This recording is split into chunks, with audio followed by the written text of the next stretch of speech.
Buenas noches. Hola, buenas noches. ¿Qué tal? ¿Cómo están? Vamos a ver que se vayan conectando.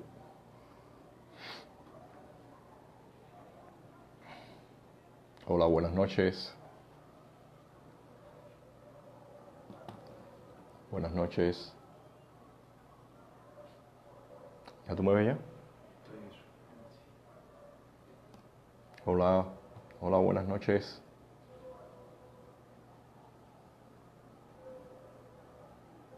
Yo todavía no veo a ningún amigo conectado. Allá por acá, Marcos González. Ok, buenas noches, Marcos. Roberto Pérez también. Hola, buenas noches, Lourdes. ¿Qué tal? ¿Cómo estás? Aldo, ¿qué tal? Buenas noches. Henry, ¿qué tal? ¿Cómo estás? Buenas noches. Como siempre, un poco caluroso por acá por La Habana, pero bueno, ahí vamos. Alejandro, ¿qué tal? Un saludo, ¿cómo estás? ¿Cómo va por allá?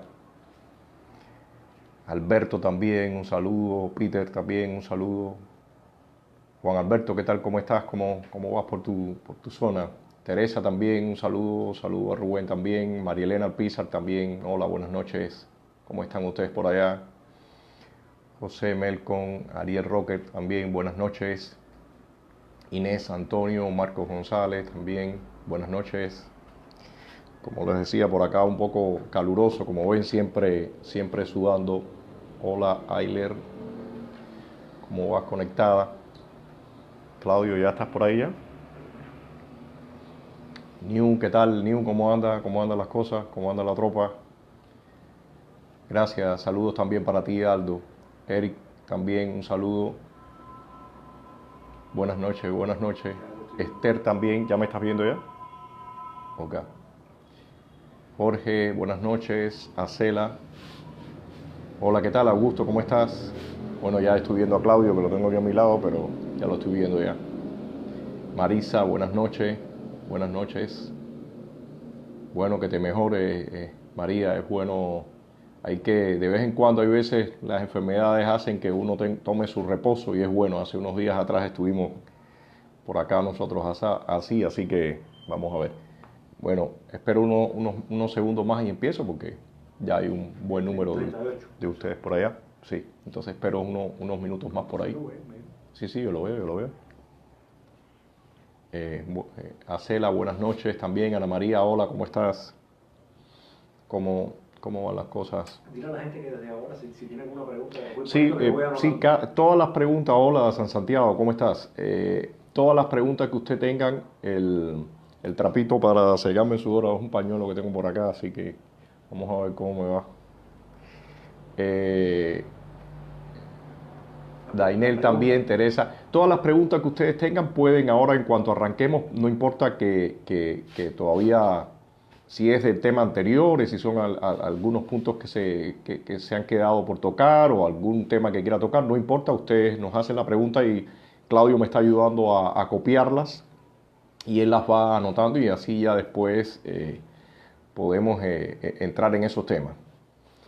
Ahora, Karel, ¿cómo está La Habana? La Habana siempre caliente y con mucha humedad, entonces uno suda mucho y bueno, pero es bueno, eso ayuda a liberar toxinas, hay que ver la parte positiva. 46 personas. Sí, sí.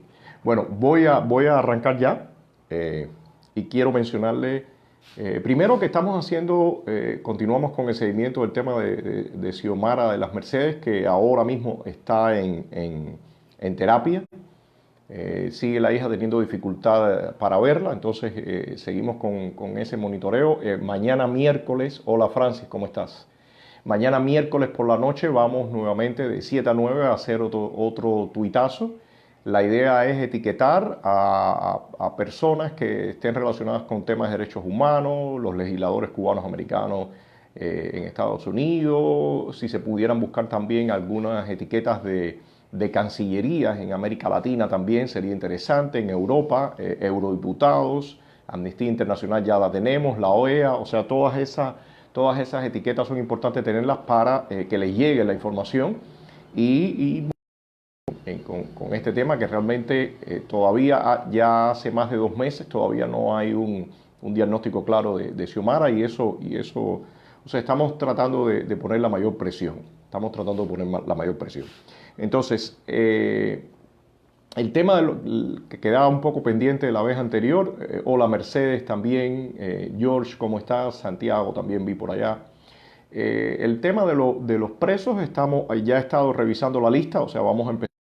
Hola, bueno, aquí estoy de nuevo, vamos a ver, esperemos que sea una sola vez que ocurra esa interrupción así tan larga, ¿no? Vamos a ver qué pasa en un momento. Ya estoy revisando nuevamente también el listado de los presos para ir trabajando ya más directo. La vez anterior ese fue uno de los temas. Y bueno, hoy quiero entrar en otra región. Hoy quiero entrar, primero amanecimos con la buena noticia del el embargo, todas las medidas de sanciones que le están incrementando a Venezuela. Evidentemente eso tiene un... Bueno, aquí sí, New lo están cortando. Vamos a ver qué tal nos va. Esperemos que se estabilice la conexión. Les decía que la buena noticia de todas las sanciones que les están poniendo a Maduro, aquí por supuesto tienen un impacto directo. Hoy ha sido en la televisión, en todos los medios, quejándose de lo que está pasando, de todas las sanciones. Por allá salió el Bruno Rodríguez, el Díaz Canel también, y todos estos individuos quejándose seriamente porque saben que una de las medidas que pueden venir no tan lejos en el tiempo es el tema de cortarle el suministro de petróleo aquí al régimen. Y eso evidentemente a ellos los tiene un poco inquietos, los tiene bastante preocupados. Y atado a eso yo veo la medida o la noticia que salió hoy en la mañana que la empresa Cimex y Cupec fueron y pusieron una demanda en una corte federal del Distrito de Columbia a la empresa norteamericana ExxonMobil.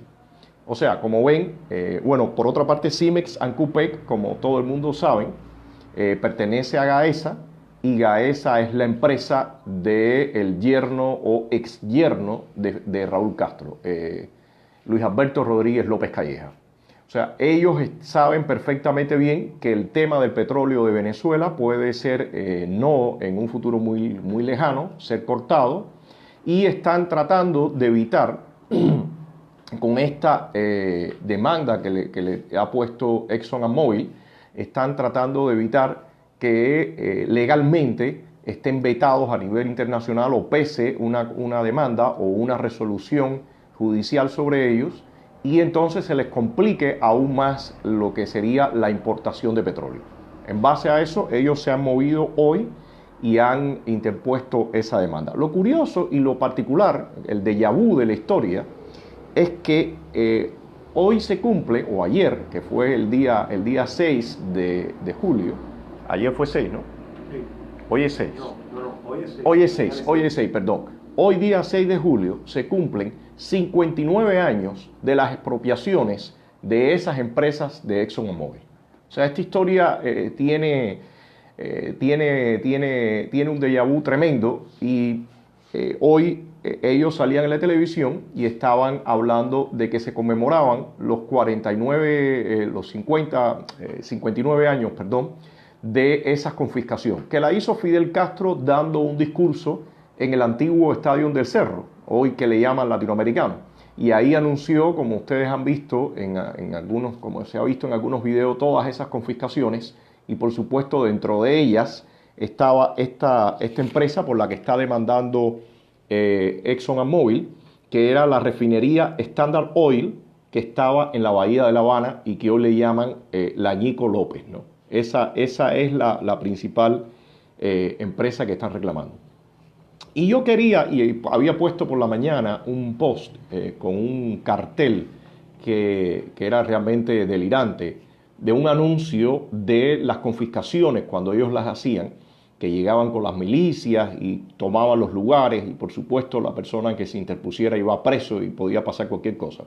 Yo ponía ese anuncio en ese póster con un pequeño escrito.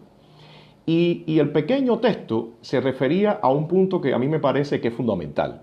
Se ha estado hablando y el régimen está haciendo una tremenda campaña a partir de que se aprueba el capítulo 3 de la ley Burton. El régimen ha estado enfrascado en mostrar que la ley lo que trata es de despojar a todos los cubanos supuestamente de las propiedades que tienen. Primero, no tenemos ninguna propiedad, porque aquí el régimen nos hace y deshace lo que se le plazca. O sea, lo mismo lo saca usted de la casa, que lo mismo supuestamente esto es una escuela y después mañana lo convierten, si lo tienen que derrumbar, lo convierten en un hotel, o como sea. El régimen hace literalmente lo que le da la gana. Entonces, primero eso es por una parte una mentira. Pero por otra parte, el régimen engaña, y lo está haciendo tremendamente, con que, según esto, la lógica de la ley Burto, que implica que tenga que existir una compensación a los propietarios originales, ellos enmascaran eso diciendo que va a haber un despojo. Pero lo que el régimen no está diciendo, que es que la mayoría de las propiedades, muchísimas propiedades que fueron confiscadas y muchísimos dueños que fueron despojados, muchos de ellos están aquí en Cuba vivos, o algunos han muerto, o sus descendientes. Y yo estaba recopilando, y les prometo que voy a revisar un poco más estos datos que son muy, muy interesantes, que de varios libros que curiosamente los editaron ellos mismos, los tengo por acá. Lo tengo por acá a mi lado. Uno se llama, y por supuesto cuando lean escuchen el nombre se dan cuenta cuál es la tendencia. Se llama la alta burguesía cubana del 1920 a 1958. Y otro, este es el libro, un libro editado aquí por ellos mismos. Y otro se llama Los propietarios de Cuba de 1958. Este es el otro libro.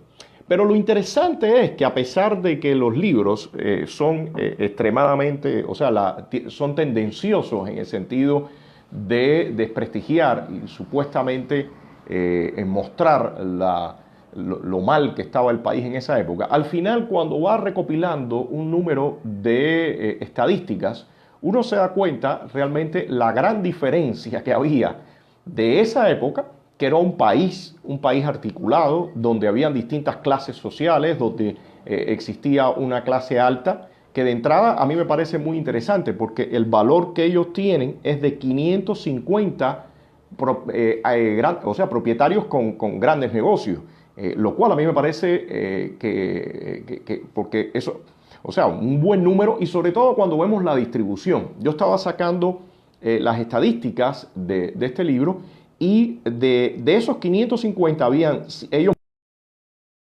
datos que el propio régimen en estos textos publicados por ellos ha reconocido. Ellos reconocen que de esos 550 principales propietarios que habían en el país, 124 eran extranjeros y 426 eran cubanos. O sea, estamos hablando de ya casi un 78%, quien habla casi un 80%.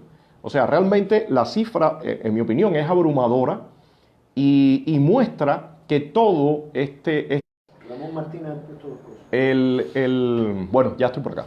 Les decía que realmente casi de los principales propietarios que existían en esa época de los años 50 fueran cubanos, realmente hablaba de que ya había una clase alta cubana bien establecida, y lo otro, por supuesto, había toda una clase media muy bien establecida, que ese es el otro punto. O sea, que independientemente que se podían alegar ciertos problemas, pero el país definitivamente tenía toda una estructuración y un movimiento y en una dirección donde... Bueno, el tema acá, discúlpenme por la conexión, vamos a tratar de ir avanzando a ver qué pasa. Les decía que evidentemente con estas estadísticas y otras más que les prometo traerles, muestra la estructura que había, no solamente social, sino en el tema económico en el país. Uno de los datos que el régimen hoy mismo reconocía es que hay alrededor de 5.913 reclamaciones, y en esa época, estamos hablando de los años 60, era del valor de 900 millones de dólares en ese momento.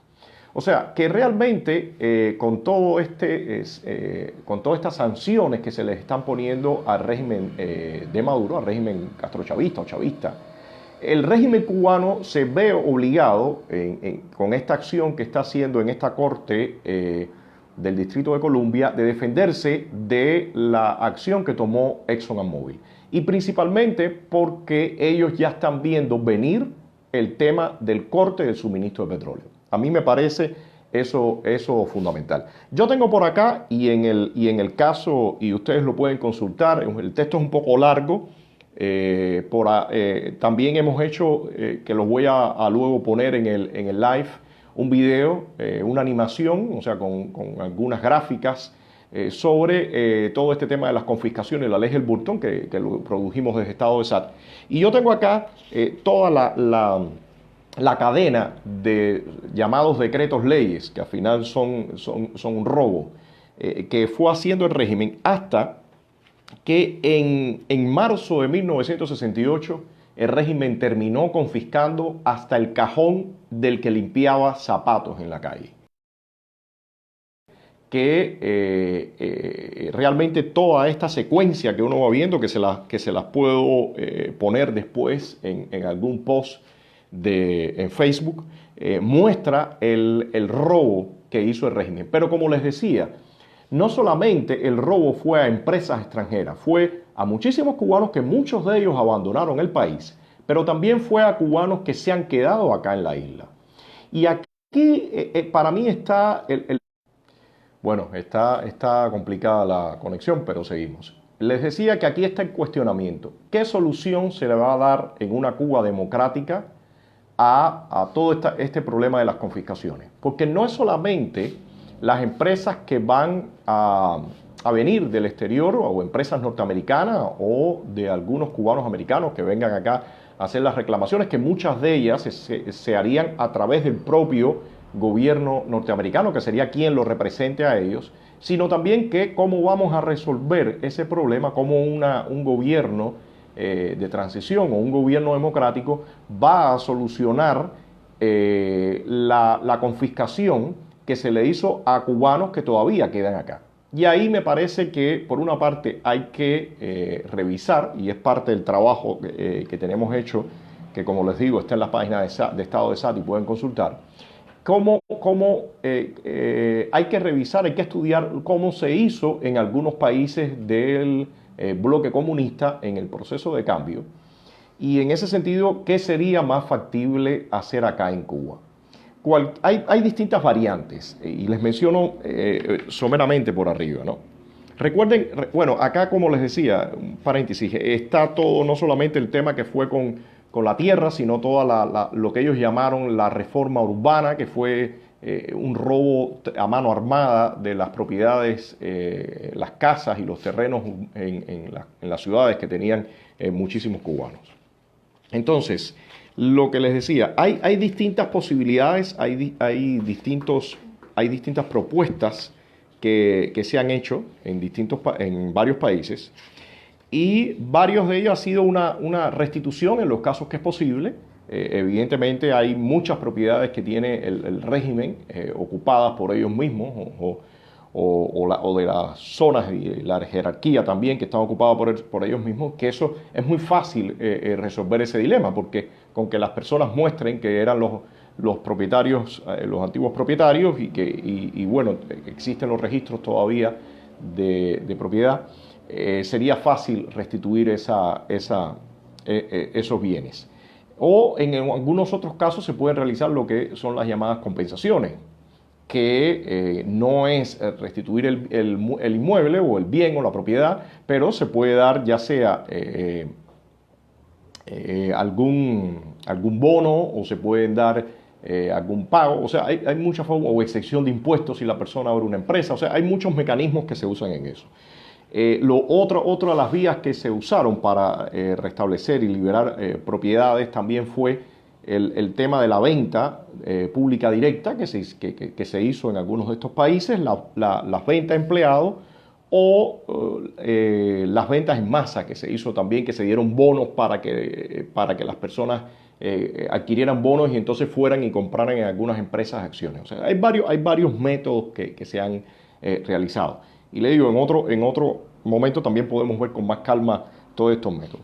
Pero en el caso nuestro, a mí me parece que ahora, en el contexto que está ocurriendo esto del Ángel Burton, es importante que se entienda y que la gente en Cuba comprenda y que les llegue la información, porque como les decía, el bombardeo que está realizando el régimen es tremendo. Es importante que la gente acá dentro de Cuba tengan la información de que ese proceso en el que van a haber reclamaciones no solamente compete a empresas extranjeras o a cubanos americanos, sino que en un futuro democrático ese proceso también compete a los cubanos que estamos acá y a sus descendientes también. Y yo creo que eso, evidentemente, primero pone mucha luz sobre cómo va a ser el proceso.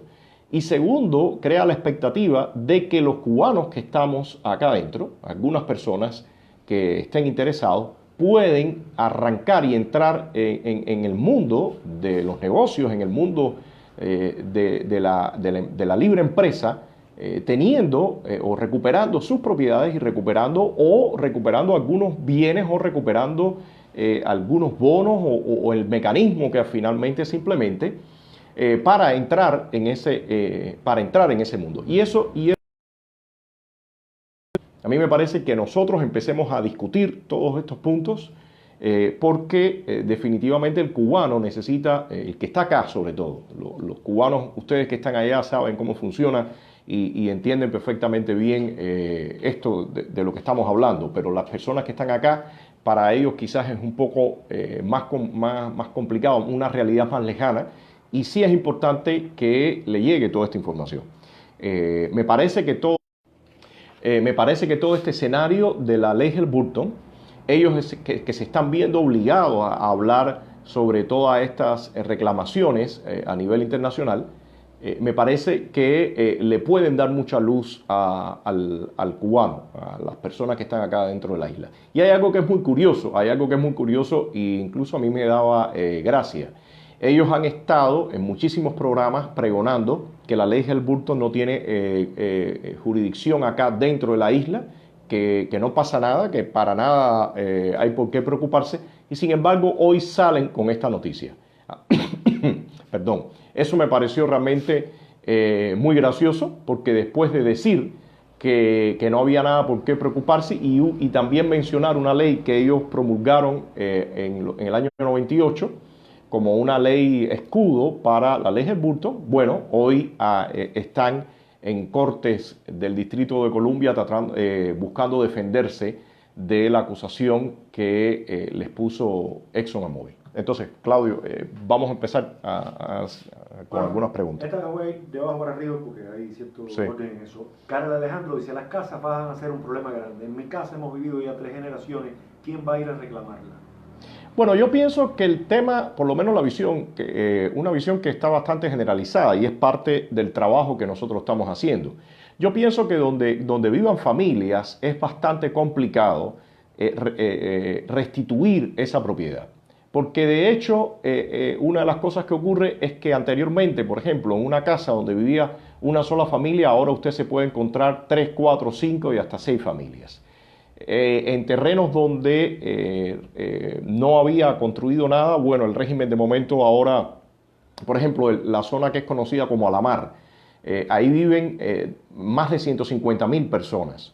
Sería imposible remover a esas 150.000 personas. Entonces, en ese caso, la lógica diría que lo más viable es realizar una compensación de esos propietarios. Entonces, me parece que es muy importante en ese sentido transmitirle el mensaje a los cubanos que nadie va a ser desalojado, porque eso es parte de la propaganda que el régimen está lanzando todo el tiempo. Nadie va a ser desalojado porque de hecho cualquier gobierno de transición o cualquier gobierno democrático que se enredara en un proceso de desalojo, bueno, pues sencillamente casi estuviera dándose un tiro en la sien, porque el problema de la vivienda acá en Cuba es un problema extremadamente serio. Y lanzar esa noticia de que va a ocurrir un desalojo o un número grande de desalojos sería realmente crear una inestabilidad. Así que me parece que en este tema de las casas, Claudio, es evidente que una cosa son las propiedades habitacionales donde hay viviendo familias y por supuesto otra cosa son las casas que están en manos del régimen en este momento o casas que están en manos de los personeros del régimen. Así que eso es lo que...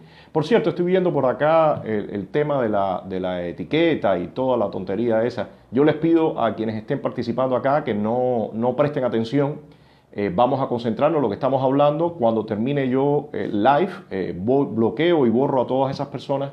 Realmente me parece una alta dosis de infantilismo. Y si hay algo que me ha llamado la atención y lo comento, he revisado los perfiles y coinciden personas que han estado moviéndose a favor del régimen en algunos casos y ahora también según seguidores de este programa. Entonces, yo les digo, esa extraña coincidencia que se está dando, óbvienla, déjenla a un lado, seguimos y después yo borro todo eso. Gracias a Dios las redes nos permiten acabar con los actos de repudio en 2 minutos, así que no es preocupación. Y por otra parte le digo, alguien hoy decía que si estaban haciendo bullying hacia mi persona, señores, yo les puedo decir algo a esos que están intentando y la lectura también, un poco para decirles mi lectura de esto. A mí, uno está acostumbrado, viviendo aquí en Cuba, con arrestos violentos, golpizas, actos de repudio, a enfrentarse y con fuerza, porque lo hacemos con fuerza, a situaciones muchísimo más agresivas que eso. Entonces, esto es como una pequeña pataleta que lo que busca es realmente desviarnos y eso, por favor, échenlo a un lado, no le hagan caso. No le hagan caso porque al final, en la medida que se vaya abriendo y que lo estamos abriendo poco a poco, la posibilidad de nosotros expresarnos y comunicarnos, cada cual ocupa el lugar que le corresponde. La prensa amarillista va al espacio amarillista, la gente que hace política va a la política, el que va a hacer arte va al arte y todo se regresa a la normalidad, que es parte de lo que desgraciadamente ha logrado el régimen castrista, que es romper la estructura social, como mismo ahora yo le mencionaba, en el mismo caso económico. Claudio. Marcos González dice, en Cuba hay espacio suficiente para crear nuevas ciudades, nuevas construcciones es lo que hace falta. No, sin dudas, lo que sería la empresa de la industria de los bienes raíces sería realmente tremendo porque incluso dentro de la ciudad de La Habana, que es la mayor ciudad del país, hay espacios vacíos, hay una cantidad de espacios vacíos tremendas, ¿no? O sea que constructoras pudieran venir a hacer el trabajo perfectamente bien y se pudieran desarrollar nuevos barrios, nuevas zonas residenciales con una facilidad tremenda. O sea que por eso yo les digo, las soluciones hay miles y sí hay que mandar el mensaje muy claro a los cubanos de que toda esta propaganda que hace el régimen de que van a ocurrir desalojos, todo eso es falso, todo eso sencillamente no tiene sentido porque el potencial que tiene el país en cuanto a constructivo, en cuanto a la industria de la construcción, en cuanto a construir viviendas y todo esto es tremendo. Así que todo eso es un gran absurdo que el régimen usa para frenar el cambio en Cuba. Teresa Castro dice, cuidado que algunos representantes de la tiranía que vienen a los tribunales aquí en Estados Unidos al final no terminen pidiendo asilo en Estados Unidos. No lo dudo. De hecho, y eso me parece muy interesante repetirlo, esto que vimos en Venezuela de que el jefe de la inteligencia, ya van 2, primero el que era de Chávez, que quedó por allá por España, ahora el propio que estaba en ejercicio acá de Maduro, que decide abandonar al castrochavismo. Todo eso es muy interesante en un momento, o sea, eso manda un mensaje muy complicado para este tipo de regímenes en un momento donde la presión que están recibiendo es tremendamente fuerte, ¿no? Entonces, en ese sentido, me parece que Teresa, en este momento estar ellos en ese pataleteo y tratando de llegar a lugares y todo, tiene realmente muchas veces para el régimen un doble mensaje. Puede ser un poco complicado. Claudio. Héctor Díaz Alameda dice, el capital estaba en manos de la mayoría de los cubanos y Francis Acea incorpora ese punto que incluso la mayoría de las propiedades de los norteamericanas están siendo compradas por muchos cubanos. Sí, de hecho hay un caso acá que le quería mencionar, que había marcado en el texto, y es de los bancos. Acá viene una relación de distintos bancos y escúchenme lo que les decía, este es un libro que está hecho por los castristas. Entonces, finalmente, lo que trataban es un poco de desprestigiar, pero realmente la propia información que están dando es información extremadamente valiosa para darse cuenta toda la estructura económica que se había venido desarrollando durante la República. Entonces, En el primer puesto está The Trust Company of Cuba, un banco que estaba fundado en el 1905, viene acá la relación, y dice que el presidente era Agustín Batista González de Mendoza, miembro de la familia Falla Gutiérrez Bonet. Entonces, el banco estaba ya considerado como cubano, no tengo todos los datos acá, ellos lo dicen, y supongo que es precisamente porque los mayores accionistas, como en este mismo caso, quien estaba de presidente del banco eran cubanos. Después ya hay otros bancos más. Está el Royal Bank de Canadá, the First National Bank of New York. O sea, hay una serie de bancos, pero también está por acá el Banco Núñez y los montos. El primer de Trust Company of Cuba tiene 187 millones de dólares. El Banco de Canadá 124. El Banco Núñez tiene 76. El Banco Agrícola Industrial tiene 39 millones de Cuba. Banco de los Colonos, el Banco de Fomento Comercial. O sea, había toda una serie de bancos que que eran cubanos y que estaban entre los 12 principales bancos que habían en la isla. O sea, estamos hablando de que realmente, como les decía, había una estructuración económica que daba la idea y solamente construido en 50 y tantos años. O sea, que realmente, en mi opinión, cuando uno ve todo esto, yo realmente lamento que la madurez y el dinamismo que tenía en nuestro país, nuestra tierra, en esa época, en el tema económico, no fuera el mismo que tuviera en la rama política. Eso realmente es muy lamentable porque después de construir todo eso que se estaba construyendo, cometer los errores que cometimos como nación y que llegara un individuo como Fidel Castro con su grupo y pudiera hacer lo que hizo, realmente es muy lamentable, Claudio. Eduardo Arecoa dice, la Helms-Burton establece un valor mínimo de $50,000 para establecer demandas. Para establecer demanda a propiedades comerciales, Arecoa, sí, es así. Pero de todas formas, el tema acá es el siguiente. La ley Helms-Burton funciona como la codificación para representar a esos demandantes, ya sea cubanos americanos o americanos, ante el gobierno. Bueno, en este momento evidentemente el régimen no va a hacer absolutamente nada. Yo siempre veo a futuro, ¿no? Para mí es ante el gobierno de transición o un gobierno democrático. Esa es una parte. Pero como yo les decía, está la otra parte que tiene que ver con las reclamaciones que deben ocurrir de los cubanos que residen acá, de las propiedades que perdieron y que fueron confiscadas también. Entonces, es evidente que el proceso es un poco más complejo. No solamente compete a esas empresas extranjeras o de ustedes, cubanos americanos que estén allá, sino también a los cubanos que estamos acá. O sea, va a haber que buscar las soluciones, ya les decía, en todo ese espectro de mecanismos o de posibilidades que hay que se han visto en otros países. Bueno, nosotros tendremos que estudiar cuál es la que más nos conviene de acuerdo a la realidad. Y hay un tema que es acá fundamental. Realmente el fondo habitacional que tenemos en Cuba está muy por debajo de la necesidad de la población. O sea que ese es un punto a tomar en cuenta cuando se haga todo este tipo de procesos. Un millón de viviendas. Sí, regularmente el régimen está relanzando los planes de construcción de vivienda y regularmente vuelven a ir al piso. Entonces, Claudio, dime.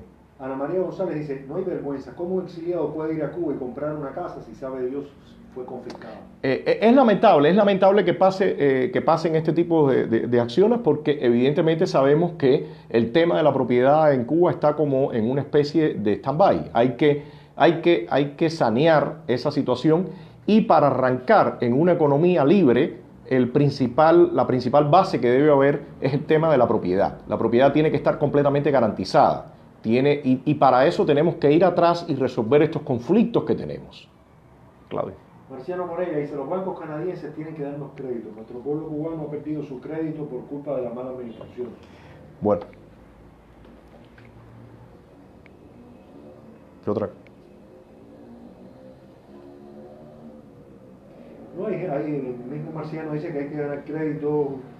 Bueno, es evidente que en un proceso, y eso es parte también de lo que lleva implícito la Helms-Burton, que habla del otorgamiento de fondos para un gobierno de transición y después, por supuesto, seguir apoyando a un gobierno democrático. Y en ese sentido es que parte de los condicionamientos que ellos ponen tienen que ver con los pasos que se den para garantizar que haya realmente una construcción democrática. Yo en lo particular, el capítulo 2 que he leído, que tiene que ver con el trabajo para desmontar y ayudar a terminar con el régimen, y después todo esto, y los pasos para asumir que hay un gobierno democrático, a mí me parecen perfectos y me parece que ese capítulo 2 no tiene nada que ver con ninguna violación de la soberanía nacional. Los pasos que están planteados en el capítulo 2 son los pasos básicos para reconocer que en un país existe una democracia. De hecho, si queremos incluso establecer una analogía, hay muchos de los pasos que están planteados en el capítulo 2 que son exactamente los mismos elementos que piden los pactos internacionales de derechos humanos de Naciones Unidas. Quizás algunos de ustedes recuerdan que hace unos cuantos años atrás, desde Estado de SAT, estuvimos montados en una campaña que se llamaba Por Otra Cuba, que pedía la ratificación e implementación de los pactos de derechos humanos de Naciones Unidas, y era precisamente porque la implementación de esos pactos implicaban el desmontaje del sistema. O sea que hay una clara analogía, y me parece que en ese sentido puede ser interesante para desmontar en cualquier discusión el argumento de que la ley Helms-Burton es una ley injerencista y que viola la soberanía. Hay muchos elementos que están en la ley Helms-Burton que están completamente presentes también en los pactos internacionales de derechos humanos, que tienen que ver con todas las libertades básicas del individuo. Entonces, pienso que en ese sentido el capítulo 2 es un capítulo muy bien asentado, sobre todo para impedir una mutación del régimen. New Palomino ha puesto aquí una frase importante que dice: sin propiedad privada no hay libertad. Tiene que ver un poco con esa visión que hasta que no se tenga la gente no va a entender que si no... Sí, sin propiedad privada no hay libertad y por supuesto no hay economía libre, y sin los derechos de propiedad no hay economía libre. Y yo mencionaba acá en el último momento el asunto de que lo que pedía el capítulo 2 buscaba de alguna forma garantizar que no hubiera una mutación del castrismo, que no hubiera una mutación del castrismo. A mí me parece que en ese sentido, hoy en día sabemos que... Espera, déjame copiar algo que... Hoy en día sabemos que la mayoría de las propiedades y que la mayoría de las empresas y las compañías en manos de los militares. Si no existe un saneamiento de toda esta situación, bueno, pues los militares se quedarían perfectamente establecidos para seguir mandando y seguir controlando la economía del país, seguir controlando lo que ocurre acá acá al interior. Entonces, en ese sentido, fíjense que ahora mismo, ¿quiénes son los que van a dar el frente a ExxonMobil? Bueno, va Gaesa. Y Gaesa, como les decía, es la empresa del yerno de Raúl Castro. O sea, que es importante saber, New, que si no hay un proceso de revisión y no hay un saneamiento con el tema de la propiedad, bueno, pues sencillamente va a ser casi imposible poder realmente construir una democracia. O sea, esa es la base de la dinámica democrática. Una de las bases es la economía libre, ¿no? Armando Araya dice: el respeto a la propiedad es la garantía indispensable para alentar las inversiones. Sí, seguro, seguro. Y es el paso necesario para que se pueda establecer o sea, las reglas claras entre nosotros mismos los cubanos. O sea, ese es un punto que es fundamental. ¿Cómo vamos a resolver este problema que tiene que ver con la propiedad entre nosotros los cubanos? Más allá de todo, de la solución del problema con empresas extranjeras, a mí me parece que eso es un tema, y por eso me interesó tanto hoy hablar de esto, un tema fundamental. Porque, como les decía, si nosotros contemplamos que parte del 80%, hay algunas estadísticas que incluso dicen que llega hasta el 85%, de las confiscaciones fueron a cubanos, o sea, es evidente que nosotros tenemos que internamente entre nosotros llegar a un consenso de cómo vamos a resolver ese problema. Y yo por lo menos tengo una visión. El régimen usa este tipo de desinformación y propaganda para frenar el cambio. Nosotros tenemos que ser capaces ya de ir lanzando un mensaje claro al pueblo cubano, a la mayoría de la gente que no está muy informada, de qué es lo que espera del lado de allá cuando saltemos a la democracia. Yo creo que eso es fundamental. Yo creo que es fundamental que todos estos temas y este tema tan básico, este tema de tanto peso, lo podamos discutir para que la gente entienda de qué se trata. Ramón Martínez dice, ¿qué crees del embargo a Venezuela anunciado ayer por Estados Unidos? No, yo creo que todo esto está cerrando el cerco, tanto al chavismo como al castrismo, y evidentemente de ahí que se esté moviendo como lo están haciendo. Como les decía, no veo ninguna casualidad en que sea precisamente Cimex y Cupet quienes estén hoy defendiéndose frente a ExxonMobil. Porque evidentemente ellos saben que posiblemente el corte del petróleo, del suministro de petróleo, es lo que viene, y debido a eso están moviéndose, porque evidentemente ellos van a buscar abastecerse de otras empresas que pueden quizás ser en Angola o rusas o de cualquier otro lugar, pero para eso estas empresas tienen que no puede pesar ningún tipo de sanción sobre ellas. Ese es el punto que yo creo que está acá en este movimiento que están haciendo. Que les decía, curiosamente, el día de hoy se cumplen 59 años de que Fidel Castro hizo la confiscación de esas empresas. O sea, que la historia está enrollándose, por decirlo de alguna manera. Ainer González Mena dice, Antonio, una de las malintenciones contra tu persona es señalarte como que vives en una... Bueno, ya estoy de regreso. Vamos a ver cómo sigue la conexión. Claudio. Aire González Mena dice, Antonio, una de las malintenciones contra tu persona es señalarte que vives en una mansión en Miramar. ¿Tu familia sufrió confiscaciones? No, mi familia sufrió confiscaciones en Camagüey, de terrenos, ganado, casas, todo eso. Y por otra parte... Yo también. Gracias que yo también. Claudio también, bueno, Claudio también. Entonces vamos a esperar a ver qué logramos de las compensaciones. Pero por otra parte, yo les puedo decir, y todas las personas lo saben, y todos quienes venían a estado de SAT, que el espacio donde yo estoy viviendo en este momento, desde hace unos cuantos años, está totalmente en función de trabajar por la libertad de Cuba. Y mis padres, que son personas mayores, de hecho mi padre murió en el año 2013, mi madre todavía está viva, han puesto todo su sacrificio y sus últimos años para apoyarme en toda esta faena. Y todo esto, toda esa campaña, lamentablemente, lo que está buscando, y hay una confluencia, como decía ahorita, entre la seguridad del Estado cubano y algunos actores que están fuera de la isla, que según esto deberíamos estar empujando para terminar con el régimen, y sin embargo parece que les desagrada mucho cuando se habla del tema de todo el apoyo que necesita la oposición interna y todo el trabajo que tenemos que hacer. Mi familia perdió, por ahí tenemos toda la documentación, como decía acá, como se ve acá, miles y miles de cubanos de clase más alta, clase media, perdieron todos sus bienes, y eso en algún momento va a tener que ser resarcido para que el país pueda nuevamente arrancar. Eso me parece que es básico, y de cierta forma esa es la idea básica de este live. Claudio. Ramón Martínez dice, John Bolton habló hoy en la OEA sobre las nuevas medidas a Venezuela. ¿Qué opinión te merece? No, a mí me agrada ver que el gobierno de los Estados Unidos sigue poniendo presión.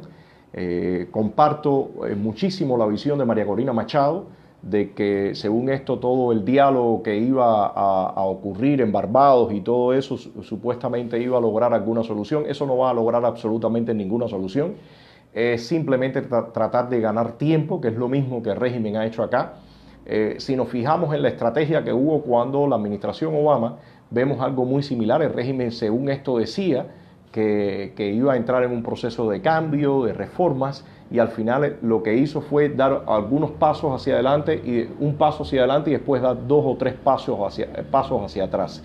Y muestra de eso es toda la promoción y la campaña que se hizo de que supuestamente el cuentapropismo iba a ser la puerta para que en Cuba se generara una clase de micro, pequeños y medianos empresarios, y ya unos cuantos años después vemos que todo ha sido un engaño.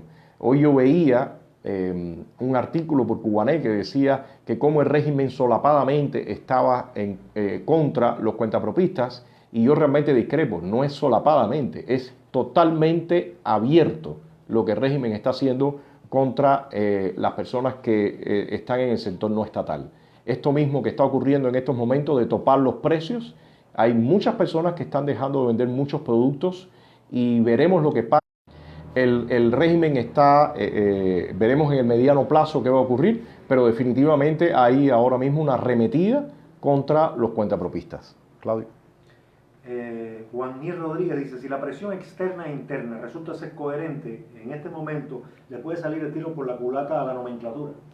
Bueno, el asunto, por una parte sí, por una parte toda esta presión externa crea más tensión para ellos y evidentemente las acciones que ellos están tomando crean también más presión interna. Pero como yo he venido repitiendo, la sociedad cubana todavía no está articulada y eso es un problema serio para enfrentarnos a este tipo de regímenes. Cuando se habla de las dictaduras en América Latina, la de Pinochet o cualquier otro régimen en Argentina o en otros lugares, hay veces no se toma en cuenta que en esos países los regímenes no desarticulan completamente la sociedad, no atomizan la sociedad, porque al quedar ciertas libertades, nada más por ejemplo en el tema económico, eso permite una articulación de la sociedad que para enfrentarse a esos regímenes y a las violaciones sirve. En el caso cubano, ellos lograron desarticular completamente y no hay ninguna estructura que no sea la de ellos. Y eso es un problema serio y en ese sentido, y es por eso que yo hablo e insisto de todo el debate que tiene que haber para lograr tener una clara visión de cuál es la situación que tenemos. Sí hay un descontento muchísimo mayor. La gente, hoy mismo yo veía una protesta por el tema de del agua, que por cierto, el tema del agua está cada vez trayendo más conflicto. Bueno, en esa protesta, claramente tú ves que la gente ya empieza a rebelarse, pero yo insisto, para poder tener la opción de reemplazo, para poder tener muchísimo más pegada, sí se necesita una articulación social y en esa tenemos que trabajar y esa tiene que pasar por una serie de etapas, ¿no? Que es parte de lo que he hablado anteriormente. Armando Araya dice, un ejemplo de lo mucho que puede lograrse con un crédito de Estado fue la utilización hecha por la administración de la presidencia de don Tomás Estrada Palma, que en breve tiempo permitió un progreso plausible de la economía y de la situación general del país. No, Armando, está claro y eso está escrito y se ha dicho y se ha repetido muchísimas veces que en el caso de que en Cuba ocurra una transición a la democracia, hay muchísimas organizaciones internacionales y gobiernos, sobre todo, por ejemplo, del mismo Estados Unidos, que están dispuestos y listos para ayudar. El tema es salir de la dictadura, ¿no? Mientras estemos bajo este régimen, va a ser muy, muy difícil, o sea, casi imposible hacer nada, ¿no? Claudio. Dice Newman Palomino, es que ya la historia del cuentapropismo pasó antes. Recuerden la catedral en los 80. El régimen siempre abre cuando necesita y aprieta cuando le da la gana. Por eso es muy importante contar la historia sin descanso. El régimen es muy predecible y repite sus patrones. La gente tiene que saber qué ha pasado antes. No, y sobre todo, New, en este momento que el régimen se siente contra las cuerdas, él siempre actúa tratando de aplastar cualquier tipo de iniciativa privada. Y eso es lo que está haciendo en este momento. En este momento ellos habían soltado y le han agarrado miedo a la independencia que pueden tomar los trabajadores no estatales o los cuentapropistas, como los llaman ellos. En un momento de crisis, este tema este punto de topar los precios realmente está llevando a un callejón sin salida. Por acá había una persona que me comentaba que cómo se puede colaborar con nosotros. Bueno, hay diversas formas. Una es ayudarnos a distribuir toda esta información, todos estos programas que estamos haciendo. Hoy empezamos a sacar otra serie de cápsulas. En esta semana, por supuesto, sacaremos más materiales. Pero también la persona que desee colaborar y ayudarnos monetariamente tiene la posibilidad de visitar la página nuestra, que es estadodesats.com, y ahí puede hacer algún aporte. Repito, y no me canso de hacerlo, cualquier tipo de aporte que se haga, $5, 10, 20, 30, 40, 100, 200, excelente. Cualquier aporte que se haga, sí, Ramón Martínez. La forma de colaborar es esa que te comentaba. De todas formas, puede ser distribución de la información con algún apoyo o también, si desea, podemos hacer contactos por interno, por Messenger y por ahí hablar a ver cuáles son tus posibilidades. Por ejemplo, para nosotros es sumamente importante algunas veces recopilar datos, recopilar información para realizar nuestros trabajos. Quien pueda ayudarnos en eso, para nosotros también es un placer. Hay muchas formas de colaboración. Lo importante es hacerlo y en ese sentido, bueno, por acá estamos nosotros. No, la gente está hablando, están muy buenas las cápsulas, todo el mundo ha estado al tanto de cómo pueden donar. Ok, entonces, bueno, este tema de las propiedades tiene mucho más. Yo quisiera después hacer otros programas para hablar de algunos mecanismos que se han usado en otros lugares, un poco hablar de la situación que hay acá interna. Les decía que sobre toda la situación, y por cierto, aquí tenía un dato copiado que me parece interesante de leerlo, y es que dicen que la confiscación, la justificación que dio el régimen para confiscar la refinería, que esta que está ahora bajo disputa, fue porque se negó a refinar petróleo ruso. O sea, ustedes se imaginan que en plena Guerra Fría el régimen quería obligar a que esta refinería norteamericana refinara petróleo ruso. O sea, evidentemente eso lo hicieron para robarle después la propiedad y es parte de esa historia reciente. Entonces, bueno, yo creo que voy parando por acá. Este tema de la propiedad es un tema que yo considero que es de extrema importancia. Vamos a repostear, a poner nuevamente en estado de chat el material que hicimos sobre ese tema, porque nos parece importante que siga circulando. Y les repito, por favor, las preguntas que ustedes tengan siempre déjennoslas en... Silvia Méndez llegó ahora. Sí, Silvia, bueno, un saludo, me alegro que estés por acá y bueno, ya estamos casi terminando. Les decía, las preguntas o temas que deseen tocar también, les agradezco que nos los dejen aquí en el live como comentario para retomarlo y bueno, en el otro programa o en la otra serie hacerlo. Entonces le agradezco a ustedes y como le digo, dejen a esos muchachos que están un poco inquietos y molestos, no tiene mucho sentido. Ahora cuando terminemos yo los borro y bloqueo a todas esas personas para que no estén molestando. Me parece de todas formas, todo esto que está pasando para mí es exactamente, Mercedes, mañana recuerden, importantísimo, el tuitazo por los presos políticos, que es parte del trabajo que estamos ahora tratando de enfatizar lo más posible.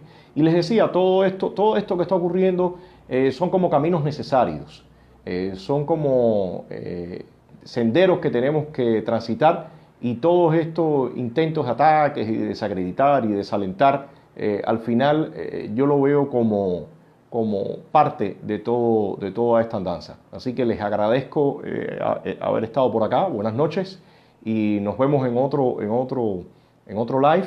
Y recuerden, les pido que me dejen preguntas y comentarios para que eso siga ayudando a todo este debate que estamos haciendo. Mira, para terminar es bueno una cosa que dice Ayle González, dice: el régimen tan cínico le dice a los cubanos de la isla que Estados Unidos va a ir a quitarles todo, como si los cubanos dentro de la isla tuvieran nada. Sí, exactamente, eso es lo que hablábamos hace un momento. Ramón Martínez dice: Antonio, ¿qué días estás haciendo los live? Bueno, realmente a mí me gustaría poder estar anunciando, pero ya ustedes ven todos estos cortes, entonces yo prefiero tratar de un poco ser sorpresa y comunicarnos poco a poco, pero no estar anunciando tanto porque si no posiblemente se haga imposible las conexiones. Y alguien por acá me decía que no bloquee a estas personas. Mira, si realmente el objetivo de estas personas es reventar el espacio, es estar gritando, porque de alguna forma esos mensajes continuos, todo buscando insultar y todo eso son gritos, eso distorsiona y genera otra dinámica. Sí, como un alumno que se es como uno estar en la clase y tener, o en una conferencia o en un debate y tener gente gritando. Entonces eso se va porque yo hace unos días le comentaba que bastante tenemos con los actos de repudio que nos lanzan acá como para tener que tolerar y tener que hacer algo de esto con alguien ahí gritando insistentemente. Entonces, para mí eso no es que tengan libertad de expresión, para mí eso es sencillamente permitirle a la gente que venga a molestar. Y repito nuevamente, nos vemos mañana de 7 a 9 en el tuitazo. Les agradezco y seguimos por acá. Así que buenas noches y un abrazo para todos.